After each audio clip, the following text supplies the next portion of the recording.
Hey everyone, welcome back. If your Brave browser feels slow, like pages loading late, tabs lagging, or videos buffering, yeah, that's super annoying. But don't worry, in this full guide I'll show you how to speed up the Brave browser step by step in 2026.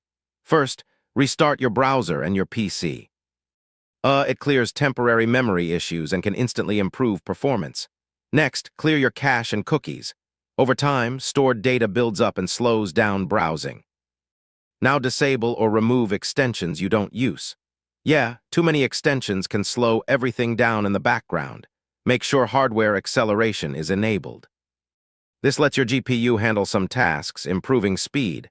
Keep your browser updated. Updates fix bugs and improve speed and performance.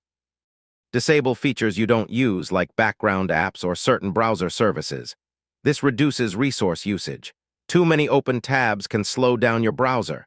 So yeah, close tabs you don't need. Switch to a faster DNS like Google DNS or Cloudflare. This can improve how quickly websites load. Run a malware scan. Hidden malware can slow down your browser by using system resources. If nothing works, reset your browser settings. This removes all custom configurations and fixes deeper issues. And that's it. Follow these steps and your browser should feel much faster and smoother.